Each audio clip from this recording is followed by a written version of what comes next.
Bonjour à tous, bienvenue à cette émission spéciale d'Espace autochtone. Nous sommes en confinement, mais nous allons tout de même souligner la Journée nationale des peuples autochtones.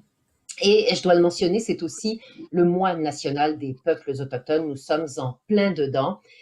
Et nous pensions célébrer, mais les événements des dernières semaines vont nous obliger aujourd'hui à célébrer, mais aussi à réfléchir. Parce que vous l'avez vu dans les nouvelles, on a beaucoup parlé de racisme. Il y a eu des événements qui nous obligent aujourd'hui à nous poser des questions sur le racisme systémique. Pour en discuter, j'ai trois invités avec moi. Alors, je vous les présente tout de suite. Isabelle Picard, qui est la première spécialiste aux affaires autochtones de Radio-Canada. Isabelle, bonjour. Bonjour. Également à ses côtés, Wydia Larivière. Wydia est la cofondatrice d'un organisme installé à Montréal, mais qui rayonne partout au Québec et qui s'appelle Mikana. Nous allons vous expliquer tout à l'heure ce qu'est Mikana. Bonjour Wydia. Bonjour, oui. Et puis, nous avons également Ivan Gray. Ivan Gray est un ancien policier, c'est aujourd'hui un instructeur coordonnateur. Il s'occupe de la cohorte autochtone à l'École nationale de police de Nicolet. Monsieur Gray, bonjour. Bonjour. Alors, nous allons donc, je disais, parler de racisme systémique. Le terme, en fait, il n'est pas nouveau, mais il n'a pas été beaucoup utilisé auparavant. On parlait plutôt... on parlait de discrimination systémique. Et puis, depuis 2016 environ, le terme racisme systémique a commencé à sortir. Et en fait, c'est avec Isabelle qu'on va en parler. Isabelle, le terme racisme systémique, il est sorti à un moment bien particulier, tout juste avant que ne commence la commission Vient. Oui, oui, tout à fait. En fait, en ce qui concerne les Autochtones, c'est un terme qu'on a vu la première fois dans un rapport de Madame Fanny Lafontaine, qui est et était à l'époque toujours observatrice indépendante dans le cadre de l'affaire des policiers de Val-d'Or avec les femmes autochtones, qui étaient en fait des événements qui ont été révélés par l'émission Enquête là, de Radio-Canada. Donc, en 2016, novembre 2016, Maître Lafontaine avec Edith Farah à la salle et moi-même, on a co-signé un rapport qui décrivait le racisme systémique à l'intérieur, ou en fait qui identifiait ce racisme systémique-là à l'intérieur des forces policières, et donc en lien avec toute cette affaire de Val-d'Or. Alors, c'est à ce moment-là que le terme vraiment est ressorti. Aujourd'hui, on en parle beaucoup plus ouvertement. Est-ce qu'on pourrait faire tout de suite, pour le bénéfice des spectateurs, des téléspectateurs, c'est d'expliquer ce qu'est le racisme systémique? Est-ce que parmi vous trois, quelqu'un veut nous expliquer ce qu'est le racisme systémique? Wydia, je vous tends le micro. Oui. Moi, j'ai entendu personnellement plusieurs définitions. Mais si je peux l'expliquer dans mes mots, c'est vraiment un racisme qui est présent dans les institutions. Ça ne veut pas nécessairement dire que chaque individu est raciste, mais c'est un racisme qui est présent dans les institutions et qui fait en sorte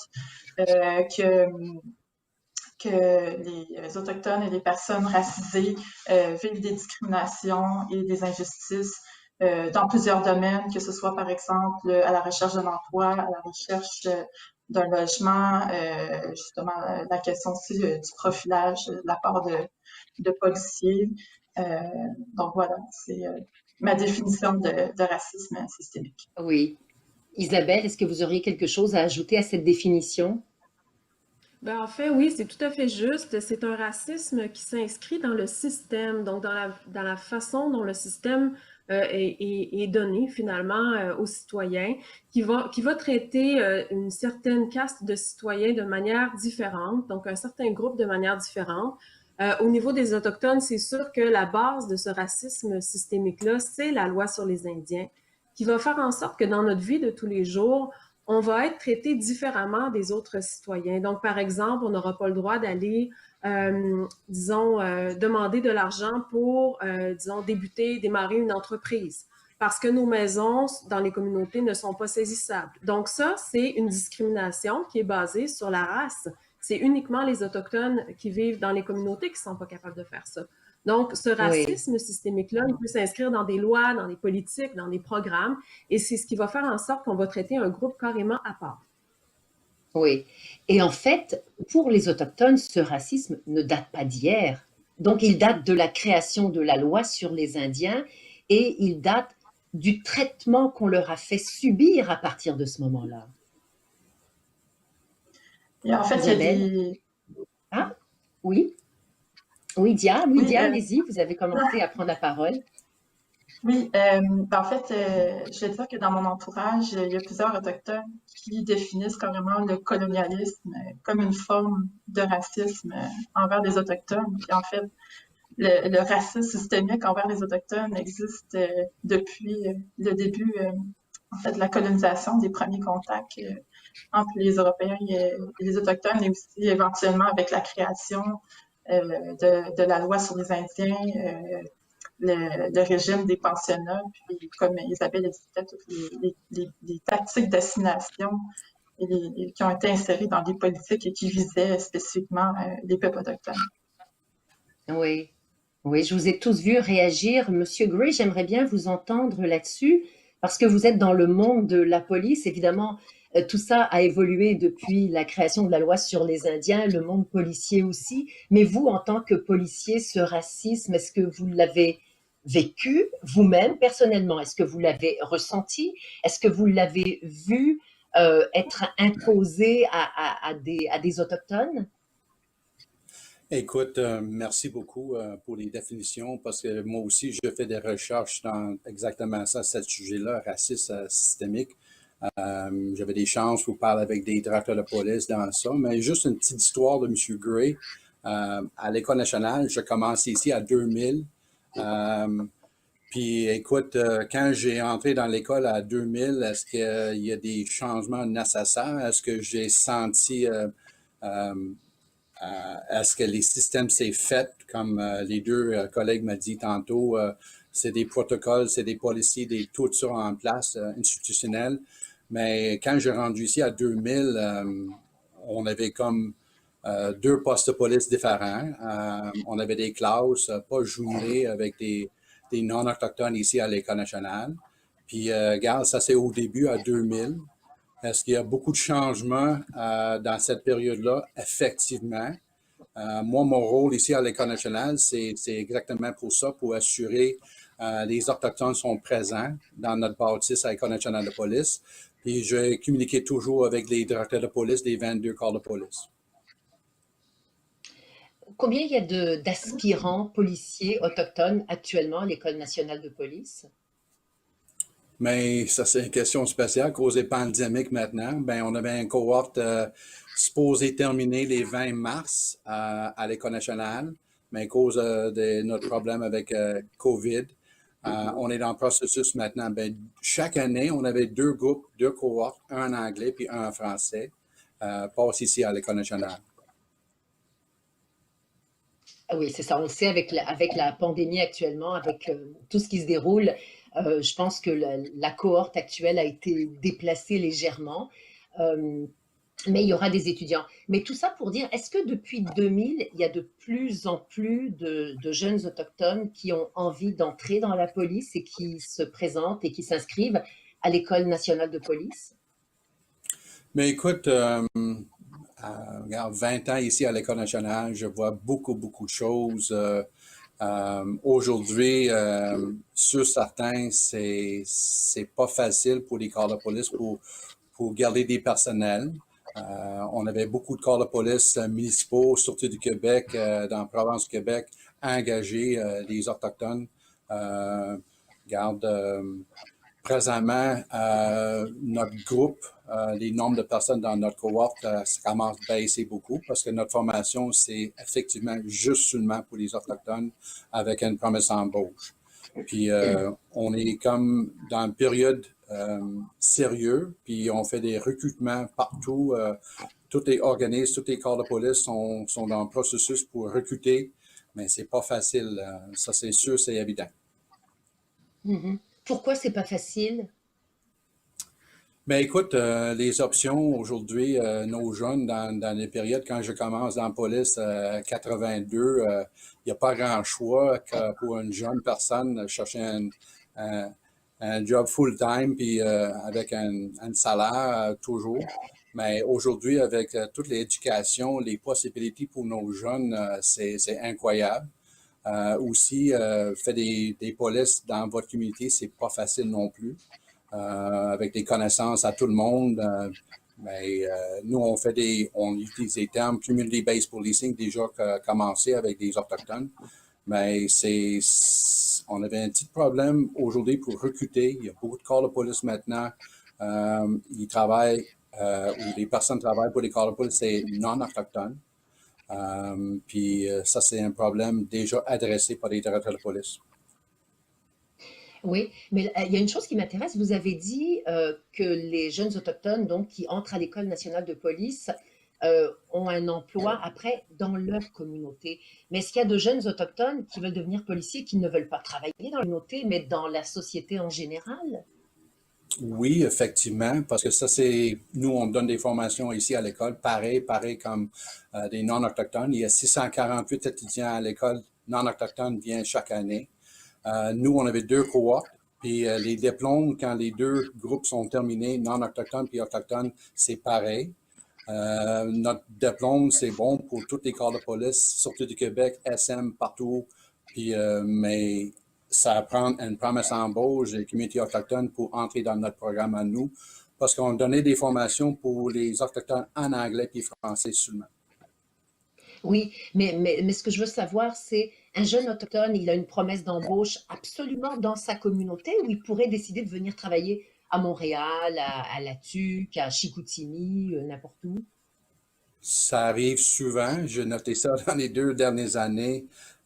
Beaucoup de nos jeunes décident effectivement pour aller dans un autre service au port de corps de police autochtone. C'est triste, mais ça arrive, c'est un choix de cette personne-là. C'est triste pour les conseils de bande, c'est triste pour les services de police parce que les investissements, l'argent dans cette personne-là, c'est énorme. Ah oui, non, je comprends. Mais est-ce que vous pensez que c'est triste, Isabelle et Wydia? Est-ce que c'est pas au contraire très bon qu'un jeune autochtone ait envie lui aussi de travailler en dehors de sa communauté, par exemple, et d'aller dans une ville ou dans une autre région? Ben, ce qu'on sait, en tout cas, ce que j'entends beaucoup de la part de policiers, c'est que c'est pas toujours facile, comme M. Gray le disait, de travailler dans sa propre communauté parce que souvent, on a affaire à sa famille, on a affaire à des amis, on se connaît tous, hein, les communautés sont très petites.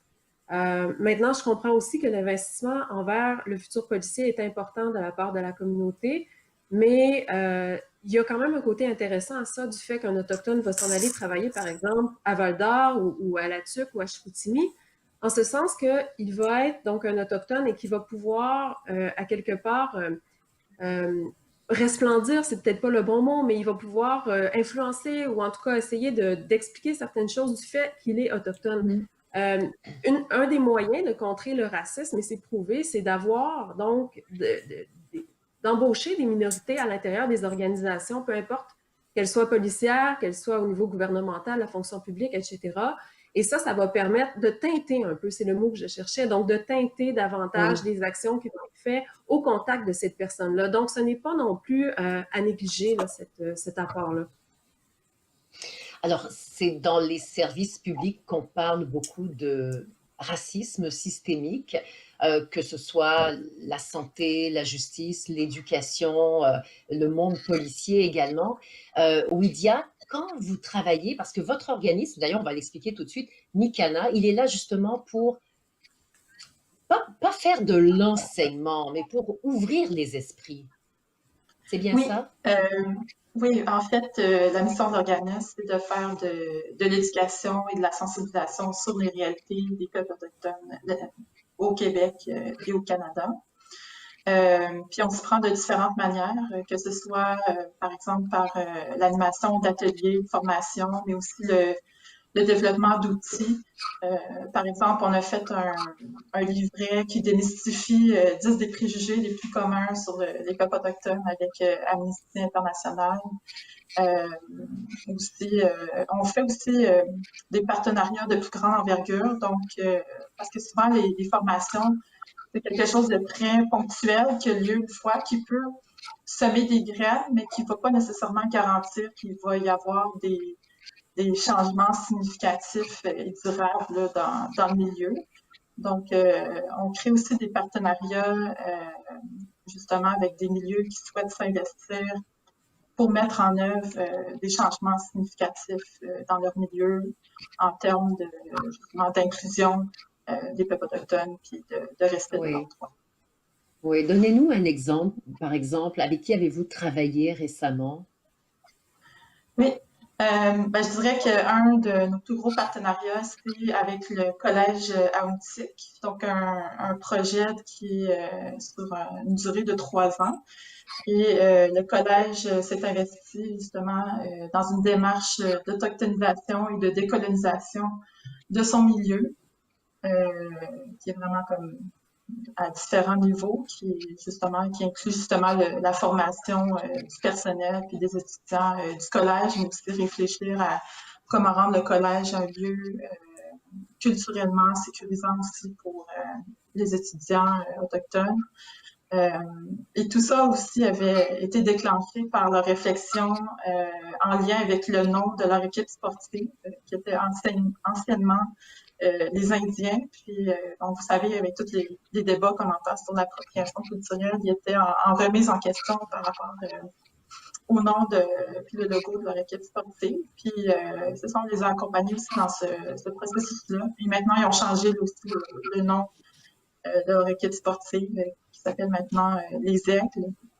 Mais bref, tout ça pour dire que ce partenariat avec le Collège Ahuntsic, c'est ça, se fait sur une durée de 3 ans, puis emmène différents changements significatifs au sein du collège qui vont avoir des effets durables. Oui, donc c'est le collège qui vous a approché pour venir faire de la conscientisation chez eux? Oui, c'est le collège qui, justement, en lien qui était en réflexion avec le nom de leur équipe sportive. C'est eux qui nous ont approchés pour faire notamment animer une conférence et un atelier à une partie de leur personnel puis leurs étudiants. Puis ça a amorcé une réflexion puis finalement un désir de travailler davantage. Oui, mais est-ce que vous voyez une ouverture aussi de la part d'autres organismes, institutions qui viennent de plus en plus vers vous? Je pense que les derniers événements dans les dernières années ont remis les questions autochtones à l'ordre du jour, en quelque sorte. Donc, j'ai l'impression qu'effectivement, il y a de plus en plus de milieux qui deviennent conscientisés puis qui désirent faire des changements, justement, au sein de leur milieu en termes d'inclusion des peuples autochtones. Mais je dirais que ça varie encore parce que nous, on travaille avec des gens, justement, qui ont une certaine ouverture, il y a un certain désir dès le départ. Il y a peut-être d'autres milieux qui sont pas encore prêts à ça. Donc, nous, on travaille vraiment avec les gens qui, dès le départ, ils ont une ouverture et un désir, en espérant qu'ils deviennent justement des exemples de bonnes pratiques qui puissent éventuellement inspirer d'autres milieux. Oui, oui, absolument. Isabelle, vous avez eu l'occasion, j'imagine, de travailler avec divers organismes qui vous ont permis de voir comment, au sein de ces organismes-là ou d'organismes autour, comment l'évolution se faisait aussi. Est-ce que vous l'avez vu au cours de votre carrière, cette ouverture vers le monde autochtone et l'envie de les intégrer dans leur monde? Il y a effectivement depuis I Don't Know More, je dirais quand même, il y a une belle ouverture au Québec en particulier. Faut dire qu'on avait quand même du chemin à faire au Québec par rapport à certaines autres provinces, notamment la Colombie-Britannique qui est bien en avance sur nous.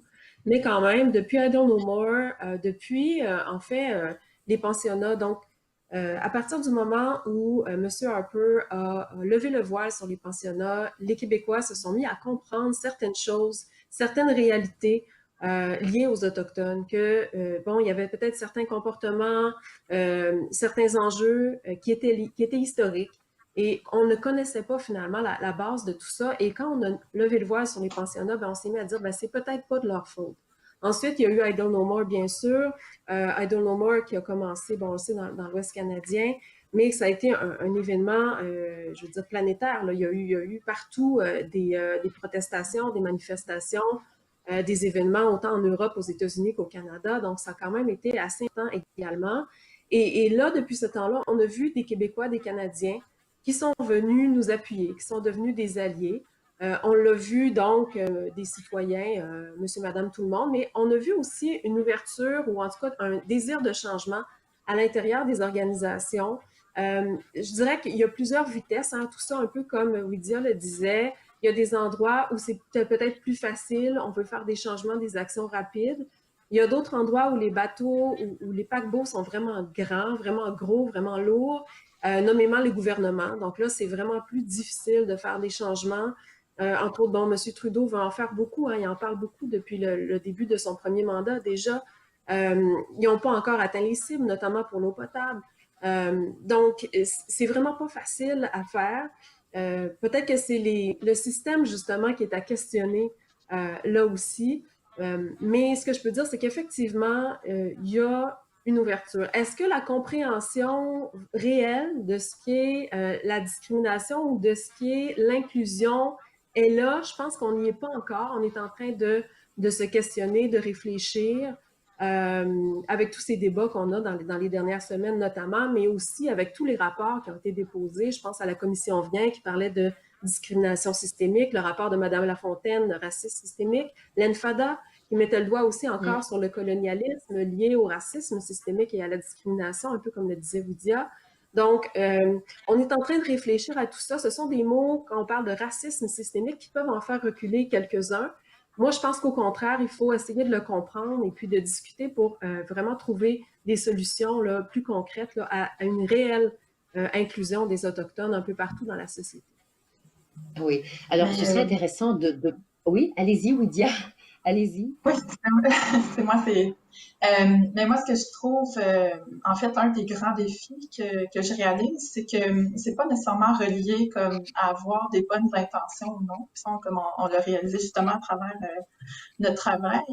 Et ce qu'on a réalisé, c'est que les gens, les personnes autochtones, les milieux autochtones, font souvent face à des inconforts face aux questions autochtones, face au racisme qui est vécu par les peuples autochtones. Et des exemples de ces inconforts-là, c'est justement, par exemple, la peur de faire des erreurs, un sentiment d'impuissance, de la culpabilité, de la culpabilité coloniale, même de l'agacement. Donc, des gens qui sont juste tannés d'entendre parler des questions autochtones. Puis souvent, ces inconforts-là mènent justement à l'inaction, la déresponsabilisation, du repli identitaire ou du déni.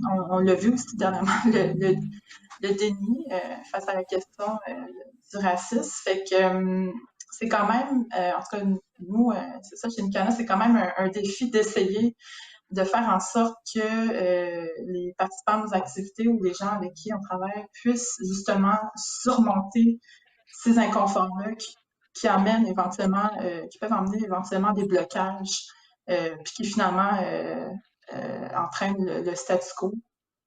Donc, c'est pas aussi simple que de comme bon, ok, il y a des personnes ignorantes, puis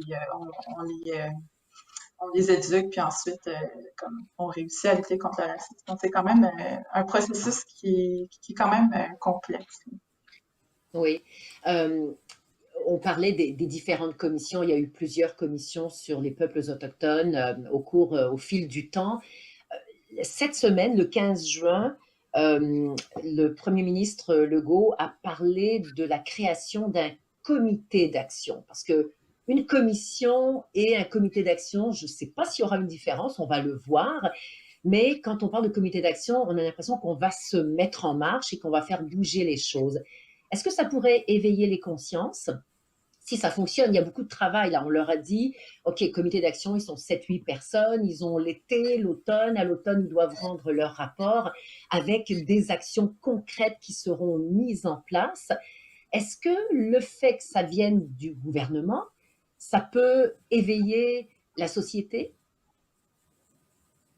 Isabelle? Je vous vois tous réfléchir. Oui, mais c'est parce que c'est une grande question. En fait, je n'ai j'ai pas vu le nom des commissaires. Je ne sais pas comment ils vont les appeler, mais des gens qui vont travailler à ce comité-là. Je ne sais pas s'il y a au moins un autochtone d'impliqué. Pour moi, avec ce qu'on connaît Non, du Québec, avec la commission vient, ça sera un minimum. Est-ce qu'il y en a? non, il n'y en a pas. Il C'est, n'y en a voilà. pas. Donc, je suis pas Oui, surprise. il y a le député d'Ongava, Denis Lamotte, qui travaille dans les communautés, et il y a Madame Sylvie Damour, la ministre des Affaires autochtones, mais il n'y a pas d'autochtones. Oui, alors je suis pas surprise. Moi, je pense que si on veut faire des changements, il faut commencer par faire des changements à l'intérieur de ces comités-là, qui sont souvent dirigés par des gens qui sont impliqués en politique, bien sûr. J'ai vu que M. Carman allait y être, notamment. Bien sûr, il fait partie d'une minorité, donc il pourra avoir cet apport-là, mais je trouve ça extrêmement navrant qu'il n'y ait pas d'Autochtones à l'intérieur de ce comité-là. D'autant plus avec la commission vient, d'autant plus que M. Legault s'est même excusé, qu'il a dit que le Québec a failli à son devoir à l'égard des Autochtones pendant des années, des décennies. Si on veut faire des réels changements, il faut nous impliquer. On ne peut pas faire des changements sans nous. Puis c'est pas une ou deux réunions de l'Assemblée avec l'Assemblée des Premières Nations qui vont régler quelque chose. Ils ont essayé ça dans la dernière année, puis ça a été un fiasco. Donc, pour moi, il faut nous inclure à l'intérieur de ces changements-là. C'est la base. Oui. Oui, parce qu'en fait, c'est un comité évidemment qui s'adresse, qui va toucher les minorités, pas seulement les autochtones, mais les minorités. Mais bon, voilà. Lydia, est-ce que vous vouliez ajouter quelque chose à propos de ce comité d'action contre le racisme? Et qui n'est Ben, pas en fait, je systémique, dirais hein. Monsieur Legault n'a pas parlé de racisme systémique, mais bien de racisme. ouais, ouais. Ben, je dirais dans le même sens que Isabelle, que, en fait, toute initiative qui vise justement à lutter contre le racisme et la discrimination doit nécessairement inclure des personnes et des représentants des groupes qui sont directement concernés par ce racisme et cette discrimination-là. Puis, ben, j'ose espérer c'est ça, dans le milieu autochtone, ça fait des années, comme Isabelle expliquait aussi, qu'on voit des commissions avec différentes recommandations, en fait, qui donnent carrément des pistes d'action qui peuvent être prises dès maintenant. Donc, j'ose espérer qu'ils vont au moins s'inspirer des rapports de ces différentes commissions-là. Oui. Monsieur Gray, la commission vient à déposer son rapport il y a 9 mois. Il y a beaucoup de ces recommandations qui touchent le monde de la police, justement. Est-ce que déjà, à l'École nationale, il y a des actions qui sont entreprises pour essayer d'aller former les jeunes policiers qui ne sont pas encore sur le terrain, mais qui vont y aller, donc les préparer à non pas affronter, non pas confronter, mais être ouverts. Par exemple, des policiers non autochtones qui vont se retrouver dans des communautés autochtones ou qui vont se retrouver en milieu urbain. Je vais donner un exemple, le Soir Cabot à Montréal, parce qu'il y a beaucoup d'Autochtones qui vivent dans ce quartier-là. Est-ce que on les prépare à cette réalité-là et est-ce que certaines des recommandations peuvent s'appliquer déjà dans la formation des aspirants policiers?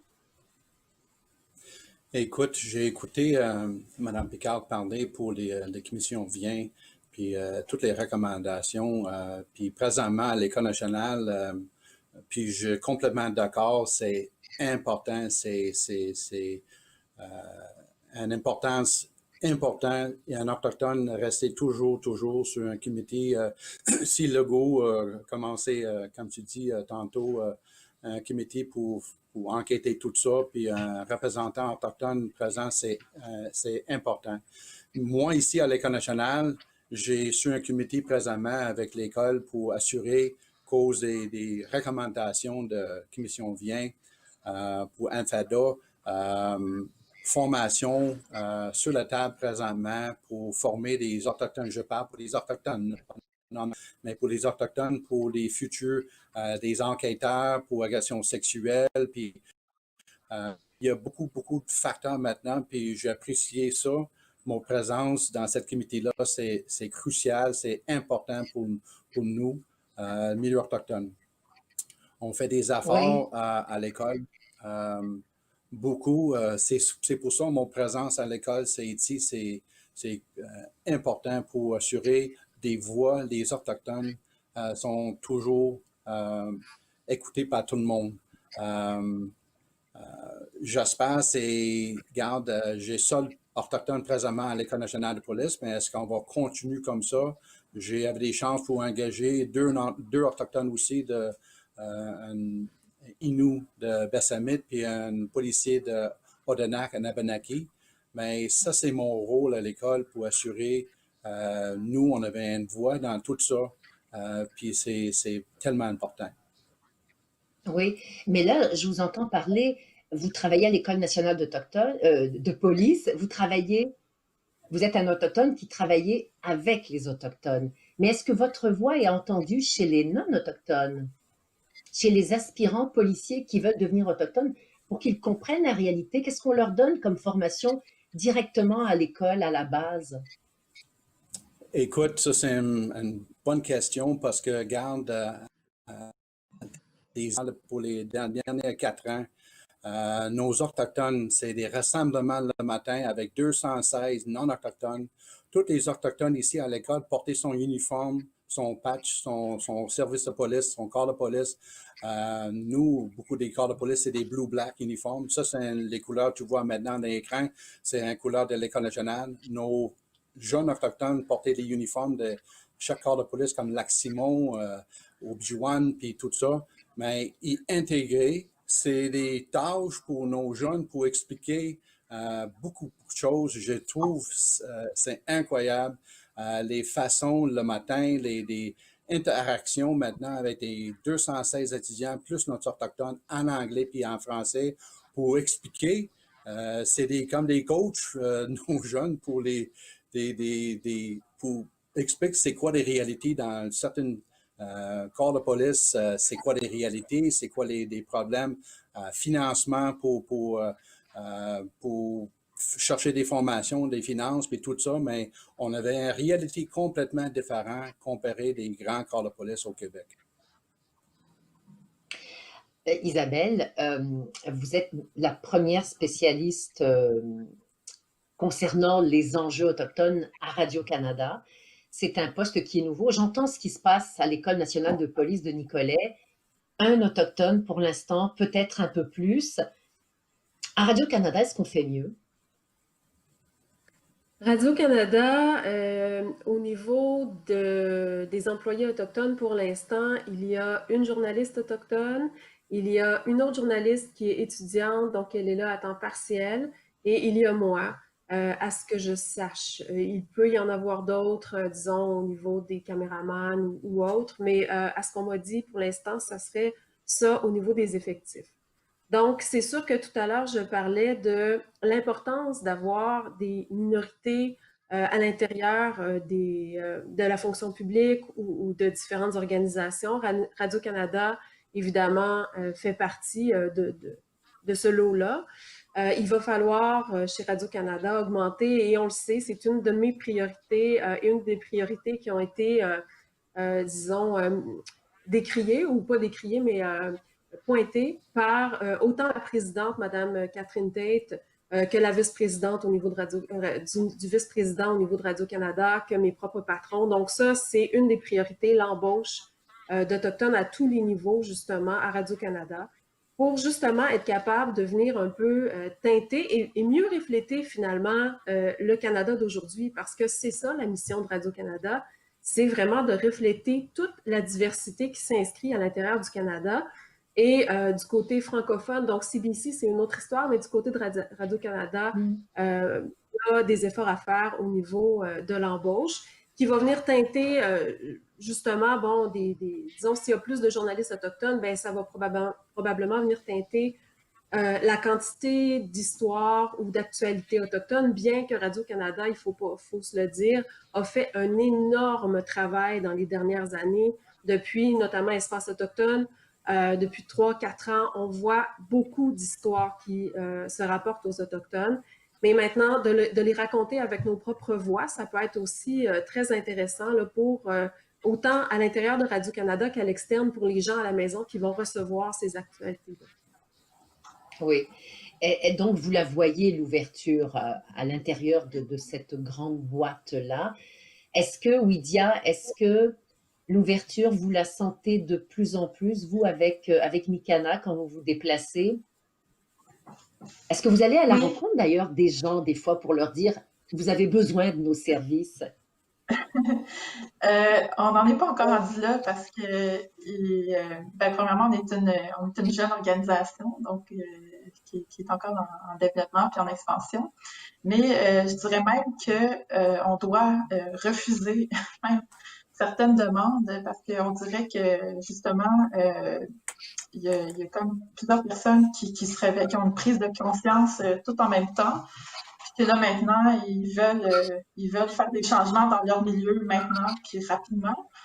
Puis là, ben, c'est sûr que Mikana ne peut pas répondre à toute la demande. Puis même dans le milieu autochtone, je sais qu'il y a d'autres initiatives, puis c'est comme impossible de répondre c'est comme à toute la demande rapidement dès maintenant. Puis c'est aussi là, à ce moment-là aussi qu'il faut expliquer aux gens que tu sais, emmener des changements dans son milieu, ça c'est pas un checklist qui se fait du jour au lendemain, puis que c'est quand même un processus qui peut prendre du temps puis des efforts.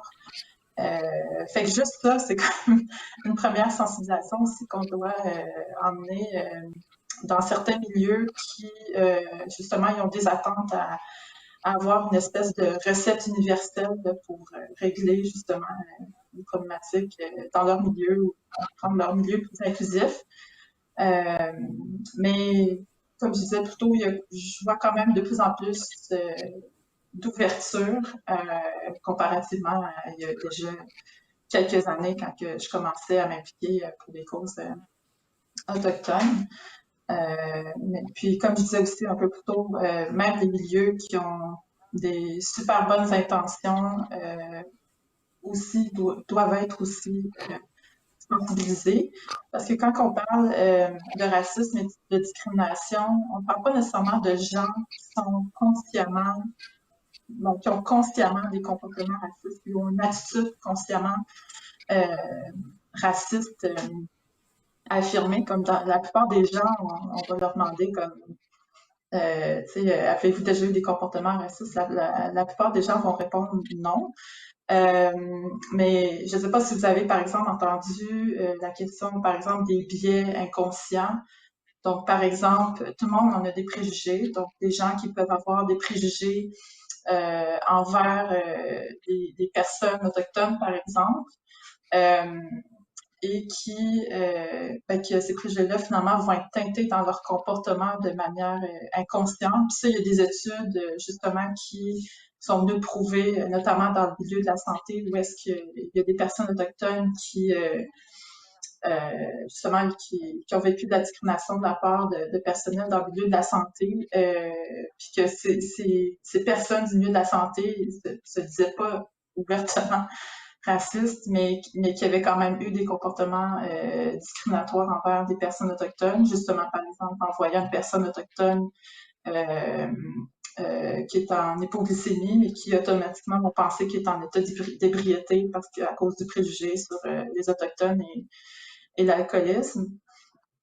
Donc, c'est ce que je dirais, c'est un peu plus complexe que de dire qu'il y a des gens qui ne sont pas sensibilisés et des gens qui sont alliés. Je dirais qu'il y a quand même comme une espèce d'échelle sur 10 où les gens, c'est ça, se situent sur une échelle sur 10. Puis nous, ben c'est ça, dépendamment là, de où est-ce que les gens se trouvent sur l'échelle, on s'ajuste.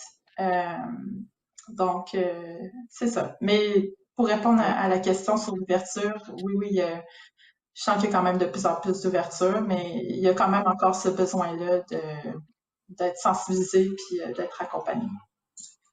Oui. Anne-Marie, si je peux Isabelle, juste oui. ajouter, je trouve qu'il y a Donc, il y a, oui, une ouverture, mais comme disait Wydia, c'est à degré vraiment variable. Là où c'est plus difficile, c'est d'avoir une réelle prise de conscience. Et cette prise de conscience-là, elle est absolument essentielle, je pense, pour essayer euh, euh, d'enrayer finalement cette discrimination liée aux Autochtones ou ce racisme lié aux Autochtones qui provient en grande partie de la manière dont le système est construit. Maintenant, ce système-là, il est composé d'individus, hein, et donc c'est donc un peu au bon vouloir de chaque individu de s'informer, de s'éduquer, de discuter et de vraiment réaliser ce que c'est d'être de l'autre côté de la clôture, d'être les autres avec un grand A, un A majuscule, d'être un peu à part.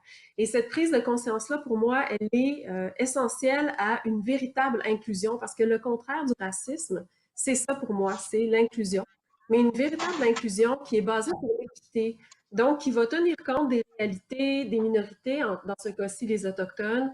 Par exemple, pour de l'embauche, disons pour ce qui est des journalistes, ben normalement on demanderait un baccalauréat en journalisme.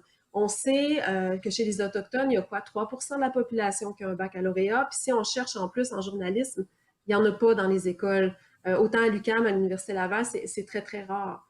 Donc, il faut trouver des moyens pour que ces gens-là puissent avoir une voix à l'intérieur des institutions comme Radio-Canada, donc qui vont faire en sorte qu'ils vont être entendus, mais basés sur une réelle inclusion, c'est-à-dire sur leur réel état ou leur réelle réalité finalement. Je pense que pour moi, Oui. ça, c'est vraiment un pas en avant quand on va être rendu à faire ça et de reconnaître certaines choses, qu'il n'y a pas seulement une manière d'être et une manière d'arriver quelque part dans la vie au niveau professionnel ou autre, ben là, on va réellement avoir une véritable inclusion. Mais c'est pas facile. C'est un très grand défi qui va se faire sur plusieurs années. Mais il faut qu'on ait ces discussions-là justement pour pouvoir un jour y arriver à cet état-là de reconnaissance de l'autre dans ce qu'il est, dans sa réalité à lui. Et est-ce que vous pensez que dans toutes les organisations de la société, on est prêt?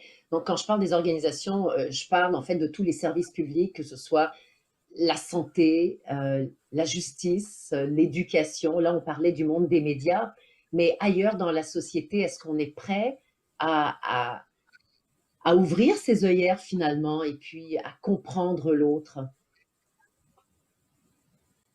Personnellement, je trouve qu'il n'y a pas encore eu cette prise de conscience assez forte. On est en train de définir un certain terme, le racisme systémique. On commence à l'accepter tranquillement. C'est pas quelque chose qui se fait du jour au lendemain, c'est normal. Quand on n'a pas été placé en situation d'exclusion, c'est tout à fait normal de ne pas tout à fait bien comprendre quelles peuvent être au quotidien les microagressions dont on peut être victime comme autochtone ou comme minorité. Donc, c'est tout à fait normal de commencer à s'ouvrir puis à apprendre. L'important, c'est vraiment de continuer dans cette voie-là. Est-ce qu'on y est encore? Pas tout à fait, mais il y a un début de discussion, puis ça, c'est la base. Donc, moi, je suis extrêmement encouragée quand même par la suite des choses. Il faut pas qu'on commence à dire justement, comme on entend parfois, bon, encore le racisme, encore le racisme systémique, encore les génocides, encore on nous accuse. C'est pas l'idée, c'est pas d'accuser personne. L'idée, c'est d'avoir une conversation pour pouvoir ouvrir les esprits, pour pouvoir discuter et mieux se comprendre, pour mieux avancer ensemble comme société. Oui, Lydia, est-ce que vous êtes d'accord avec Isabelle? Le chemin est encore assez long à franchir, mais on est sur la voie. Oui, ben en fait, je pense qu'il y a effectivement quelque chose qui a été amorcé dans les dernières années, mais qu'il y a encore énormément de travail à faire. Je dirais que peut-être une des approches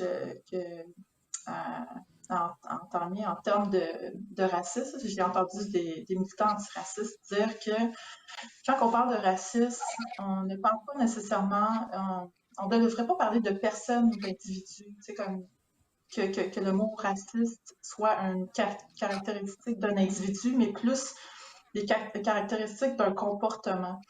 Puis un peu, je dirais pas dédramatiser, mais peut-être détabouiser en fait, le mot raciste, parce qu'il y a tellement comme une connotation à ce mot-là qui fait que les gens, souvent, essaient d'éviter justement d'en parler. Ça crée des inconforts, tout ça, mais plus de ramener ça comme, est-ce que, par exemple, moi-même, sans que je sois définie comme une personne raciste, est-ce que j'ai déjà eu des comportements euh, racistes ou discriminatoires dans le passé? Euh, je pense que c'est comme plus d'essayer de trouver des pistes de réflexion chez les gens pour qu'ils puissent avoir ce type d'introspection-là sans nécessairement qu'il y ait justement le sentiment qu'ils sont attaqués en tant que personne blanche, en tant que personne autochtone. Puis justement, comme Isabelle disait, plus emmener ça comme une réflexion commune à comment les personnes autochtones, les personnes non racisées peuvent justement devenir des alliés justement pour lutter contre le racisme et la discrimination. Monsieur Gray, pour terminer, je vais terminer avec vous. Avez-vous l'impression qu'à l'École nationale de police, il y a des alliés pour préparer ces jeunes autochtones à affronter la réalité policière et inversement pour les jeunes non autochtones qui vont peut-être se retrouver dans des communautés autochtones à travailler? Ben écoute, j'ai écouté les deux personnes, Mme Picard et Lydia. Merci pour votre bon commentaire dans ça, mais moi je parle milieu police. Écoute, nous, à l'École nationale, on fait notre effort pour assurer les formations à l'École nationale. Il va rester avec notre présence. Comme je dis, quand on avait des cohortes en bâtisse, on est trois. Moi, j'ai coordonné des formations. J'ai engagé plusieurs des Autochtones pour former nos jeunes. Nos jeunes sont formés dans un aspect de connaissance cause de nous, notre présence, mais aussi en même temps, il y a une connaissance parce que j'en ai beaucoup des profs aussi, c'est des non-autochtones. Puis cet étudiant-là, c'est un plus parce qu'il y a des deux réalités. Formation à la base ici, PFPG, non-autochtone et 216 étudiants. Il y a des programmes, il y a des situations, des scénarios impliqués avec une réalité peut-être potentielle quand ils travaillent pour une corps de police non autochtone. Mais nous, comme je dis, notre présence à l'école, c'est important. Pourquoi? Parce que c'est des jeunes jasent dans la cafétéria, dans le rassemblement, ils posent des questions, c'est des éducateurs pour nos territoires autochtones, puis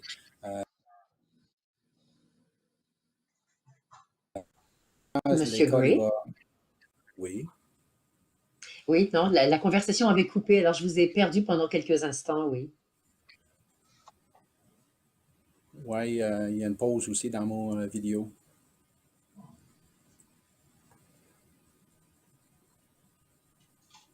Alors oui, vous pouvez terminer ce que vous disiez, oui? Bon, c'est juste pour garder l'association des directeurs de police au Québec. Présentement, on avait un représentant dans cette table-là. Je trouve ça c'est tellement, tellement important. On avait une voix avec d'autres directeurs de police aux provinces du Québec. C'est des choses comme ça, c'est important pour nous. On est dans Baptiste, on avait une réalité différente, spéciale, une demande, un besoin différent aussi, mais c'est toujours une question de l'argent.